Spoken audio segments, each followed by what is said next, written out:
Hi friends, already வந்து நம்ம candle stick videos வந்து 2 இதுக்கு முன்னாடி பண்ணியிருக்கோம். அதில் வந்து புல்லிஷ் என்கல்ஃபிங் அப்படிங்கிற ஒரு கேண்டில் பார்த்துருந்தோம். இது வந்து பியரிஷ் என்கல்ஃபிங் கேண்டில், அதுதான் வந்து இப்போ பார்க்க போகிறோம். ஸோ இந்த என்கல்ஃபிங் கேண்டில் அப்படிங்கிறது வந்து அதாவது வந்து மார்க்கெட் வந்து ஒரு ட்ரெண்டில் போயிட்டு இருக்கும்போது அந்த ட்ரெண்டை கம்ப்ளீட் பண்ணிவிட்டு ரிவர்ஸ் ஆகும்பொழுது ஸோ அதுக்கான சிக்னலை இண்டிகேட் பண்ணுறது தான் வந்து இந்த கேண்டில். மார்க்கெட் வந்து ஒரு ட்ரெண்டில் போய் அந்த ட்ரெண்டை கண்டினியூ பண்ணும் பொழுது நாம் என்ட்ரி எடுக்கிறத விட ஒரு ட்ரெண்டு ரிவர்சல் ஆகும் பொழுது நம்ம என்ட்ரி எடுக்கும் பொழுது இன்னுமுமே நமக்கு வந்து ஈஸியாக இருக்கும்.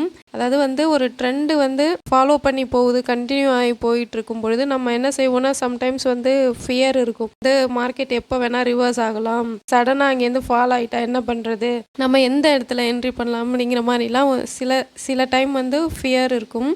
அதை விட ட்ரெண்டு கண்டினியூ என்ட்ரியும் ரொம்ப ஈஸியான என்ட்ரி தான். அதை விட வந்து இந்த ட்ரெண்டு ரிவர்சலில் நம்ம எடுக்கும்போது அதை ஐடென்டிஃபை பண்ணி என்ட்ரி எடுக்கிறது அப்படிங்கிறது வந்து இன்னுமே சூப்பராக இருக்கும். ஸோ அதுக்கான கேண்டில்ஸை தான் நம்ம பார்த்துக்கிட்டு இருக்கோம். நம்ம இம்பார்ட்டன்ஸ் கேண்டில் பார்க்குறது எல்லாமே வந்து ஒரு ரிவர்சலை ஐடென்டிஃபை பண்ணுறதுக்கான கேண்டில்ஸ் தான். அந்த வரிசையில் வந்து நம்ம என்ன பார்த்துட்டு இருக்கோம் அப்படின்னா என்கல்ஃபிங் கேண்டில் தான் நம்ம ஸ்டார்ட் பண்ணியிருக்கோம். அதில் புல்லிஷ் என்கல்ஃபிங் ப்ரீவியஸ் வீடியோவில் நம்ம ஸோ ரெண்டுமே வந்து சேம் தான். அது டவுன் ட்ரெண்டில் வந்து எப்படி வந்து புல்லிஷ் என்கல்ஃபிங் கேண்டில் ஃபார்ம் ஆகுதோ அதே மாதிரி ஒரு அப் ட்ரெண்ட் மார்க்கெட்டில் இந்த பியரிஷ் என்கல்ஃபிங் கேண்டில் அப்படிங்கிறது ஃபார்ம் ஆகும். இந்த என்கல்ஃபிங் கேண்டில் அப்படின்னு சொல்லும் பொழுது இது வந்து ஒரு டபுள் கேண்டில் அப்படின்னு சொல்லலாம். அதாவது வந்து single candle, double candle, triple candle இப்படிலாம் வந்து நிறைய டைப்ஸில் கேண்டில்ஸ் இருக்கு. ஸோ அதில் இது வந்து ஒரு second type, double candle type. இது வந்து bullish engulfing and bearish engulfing அப்படிங்கிறது வந்து டபுள் கேண்டில். ஸோ இன்னைக்கு வந்து நம்ம வந்து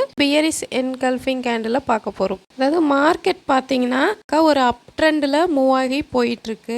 அப்படி போயிட்டு இருக்கும்போது ஒரு ரெட் கேண்டில் ஃபார்ம் ஆகுது. ஸோ அந்த ரெட் கேண்டில் ஃபார்ம் ஆகும்போது அந்த அப் ட்ரெண்டில் லாஸ்ட்டாக வந்து அந்த க்ரீன் கேண்டிலுக்கு அப்புறம் வரக்கூடிய அந்த ரெட் கேண்டில் வந்து அந்த க்ரீன் கேண்டிலை விட இன்னும் பெருசாக வந்து பாடி வந்து உள்ளே க்ளோஸ் பண்ணியிருக்கும். இந்த 2 கேண்டிலை கம்பேர் பண்ணி நம்ம சொல்கிறதுனால தான் இது வந்து டபுள் கேண்டில் டைப்பை சார்ந்தது. மார்க்கெட் வந்து ஒரு அப் ட்ரெண்டில் போகும்பொழுது ஸோ ஒரு ரெட் கேண்டில் ஃபார்ம் ஆகிறது வந்து அந்த க்ரீன் கேண்டிலை ஃபுல்லாக கவர் பண்ணி அதோடைய பாடி வந்து உள்ள க்ளோஸ் வைக்கும் அந்த ரெட் கேண்டில்.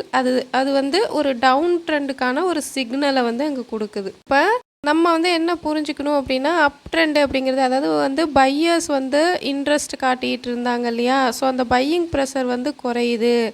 இப்போ வந்து செல்லர் வந்து மார்க்கெட்டில் வந்து இன்ட்ரெஸ்ட் காட்ட வந்து ஸ்டார்ட் பண்ணியிருக்காங்க. அவங்க வந்து செல் பண்ண விரும்புகிறாங்க. அதாவது வந்து ஒரு ஷேர் ப்ரைஸ் இருக்குன்னா இதுக்கு மேலே வந்து யாருமே அதை வாங்குறதுக்கு ரெடியாக இல்லை அப்படின்னு அர்த்தம். பையர் வந்து அதை பை பண்ணுறதுக்கான இன்ட்ரெஸ்ட் வந்து அவங்களுக்கு இல்லை. அதனால் எல்லாருமே என்ன பண்ணுறாங்கன்னா செல் பண்ண தான் பார்க்குறாங்க. ப்ரைஸ் வந்து ஹை ஆயிடுச்சு அப்படின்னு சொல்லிட்டு ஸோ அதை வந்து நம்ம செல் பண்ணிடுவோம் அப்படிங்கிற மாதிரி பார்க்குறாங்க. இதை தான் வந்து இந்த டைப் ஆஃப் கேண்டில் இண்டிகேட் பண்ணும். அதனால மார்க்கெட் என்ன ஆகும்னா செல்லிங் ப்ரெஷர் வந்து அதிகமாகறனால மார்க்கெட் வந்து டவுன் சைடு வந்து வரும். இப்போ வந்து நம்ம சார்ட்டில் வந்து இதை பார்த்துடலாம். ஸோ இங்கே பாருங்கள், நான் வந்து நிஃப்டியோட சார்ட்டை எடுத்திருக்கேன். மார்க்கெட் பார்த்தீங்கன்னா ஒரு அப் ட்ரெண்ட் போயிருக்கு. ஸோ அந்த இடத்துல ஃபார்ம் ஆகிருக்கு அந்த கேண்டிலை பாருங்கள். ஒரு சின்ன க்ரீன் கலர் கேண்டில் இருக்குது. ஸோ அதை கவர் பண்ணி அந்த பாடி வந்து உள்ளே வச்சு ஒரு ரெட் கேண்டில் வந்து ஃபார்ம் ஆகிருக்கு. ஸோ அதுக்கப்புறம் வந்து ஒரு நல்ல டவுன் ட்ரெண்ட் வந்து வந்திருக்கு. ஸோ இந்த மாதிரி கேண்டில்ஸ்லாம் வந்து மார்க்கெட்டில் எப்படி ஃபார்ம் ஆகுதுன்னு நீங்கள் வந்து என்ன பண்ணணும்னா நிறைய சார்ட்ஸ் எடுத்து நிறைய டைம் ஃப்ரேம் எடுத்து ஸோ அதில் வந்து எவ்வளோ கேண்டில்ஸ் வந்து இந்த மாதிரி ஃபார்ம் ஆகியிருக்கு, ஸோ அப்போ எப்படி வந்து மார்க்கெட் ரியாக்ட் பண்ணியிருக்கு, எவ்வளோ தூரம் கீழே வந்திருக்கு, இந்த கேண்டில் வந்ததுக்கப்புறம் அப் ட்ரெண்ட் போயிருக்கா, அதாவது வந்து டவுன் ட்ரெண்ட் வராமல் எந்த சுச்சுவேஷனில் அப் ட்ரெண்ட் வந்திருக்கு, இந்த மாதிரிலாம் நீங்கள் வந்து நிறைய வந்து எழுதி ப்ராக்டிஸ் பண்ணி வச்சுக்கணும் ஃப்ரெண்ட்ஸ். அப்போ தான் உங்களால் மைண்டில் வந்து ஞாபகம் வச்சுக்க முடியும். நிறைய வந்து ஒரு அட்லீஸ்ட் மினிமம் வந்து ஒரு 50 கேண்டில்ஸாவது இந்த பியரிஷ் என்கல்ஃபிங் கேண்டிலை வந்து நீங்கள் வாட்ச் பண்ணுங்கள். இந்த பிளேஸை பாருங்கள். ஸோ இந்த சார்ட்டை பாருங்கள். ஸோ இதில் வந்து ஒரு அப் ட்ரெண்ட் போயிருக்கு. ஸோ அதுக்கப்புறம் என்ன பண்ணியிருக்கு அப்படின்னா மார்க்கெட் வந்து ஒரு red colour bearish engulfing candle அப்படிங்கிறது வந்து ஃபார்ம் ஆனதுக்கப்புறம் மார்க்கெட் வந்து ஒரு நல்ல டவுன் வந்துருக்கு. இது ஆல்ரெடி பார்த்த புல்லிஷ் என்கல்ஃபிங் மாதிரி தான் ஸோ அப்படியே ஆப்போசிட் புல்லிஷ் என்கல்ஃபிங்னா டவுன் ட்ரெண்ட் மார்க்கெட் வரும்பொழுது இந்த புல்லிஷ் என்கல்ஃபிங் ஃபார்ம் ஆகும், அப் ட்ரெண்ட் நோக்கி போகும். ஸோ அதே மாதிரி இங்கே பார்த்தீங்க அப்படின்னாக்கா அப் ட்ரெண்டில் இருக்கும் பொழுது ஸோ அந்த பியரிஷ் என்கல்ஃபிங் அப்படிங்கிறது ஃபார்ம் ஆகும். அப்போ வந்து மார்க்கெட் வந்து டவுன் சைடு வர்றதுக்கான ஒரு சிக்னல் கொடுக்கும். இந்த சார்ட்டை இந்த கேண்டிலை பாருங்கள், மார்க்கெட் வந்து ஒரு க்ரீன் கேண்டில் வந்து ஃபார்ம் ஆயிருக்கு. அதை விழுங்குற மாதிரி ஒரு ரெட் கேண்டில் வந்து அதோடைய பாடியை வந்து உள்ளே வச்சு க்ளோஸ் பண்ணியிருக்கு. இதனால என்ன ஆயிருக்குன்னா மார்க்கெட் வந்து ஒரு டவுன் சைடு வந்து வந்திருக்கு. ஸோ இந்த ஷேப்ஸ் அப்படிங்கும் பொழுது இந்த க்ரீன் கேண்டிலும் சரி ரெட் கேண்டிலும் சரி, ஸோ அதுக்கு விக் இருக்கலாம் இல்லாமல் இருக்கலாம். ஸோ அந்த க்ரீன் கேண்டிலை கவர் பண்ணி அந்த ரெட் கேண்டில் வந்து பாடி உள்ளே வைக்கணும். ஸோ அதுதான் வந்து இங்கே இம்பார்ட்டண்ட்.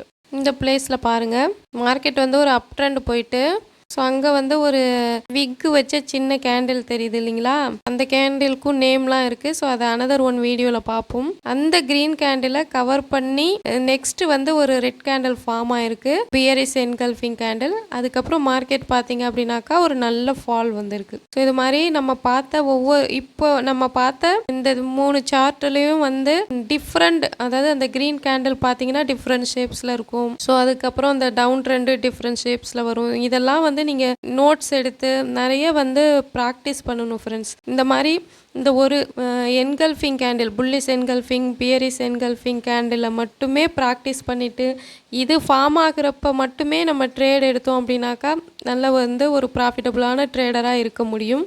நம்மளுடைய எல்லா கேண்டில் ஸ்டிக்ஸ் வீடியோஸுமே வந்து நீங்கள் தொடர்ந்து வாட்ச் பண்ணுங்கள். ஸோ அப்போ தான் வந்து உங்களுக்கு ஒரு கண்டினியூட்டி இருக்கும், உங்களுக்கு வந்து அண்டர்ஸ்டாண்ட் ஆகும். இதுக்கு முன்னாடி உள்ள இந்த கேண்டில் ஸ்டிக் வீடியோ பார்க்கலன்னா அதையும் பார்த்துட்டு வாங்க ஃப்ரெண்ட்ஸ், உங்களுக்கு ரொம்பவே யூஸ்ஃபுல்லாக இருக்கும். தொடர்ந்து ப்ராக்டிஸ் பண்ணுங்கள். இந்த வீடியோ உங்களுக்கு பிடிச்சிருந்ததுன்னா லைக் பண்ணுங்கள், ஷேர் பண்ணுங்கள், நம்மளுடைய சேனலை சப்ஸ்கிரைப் பண்ணுங்கள் ஃப்ரெண்ட்ஸ்.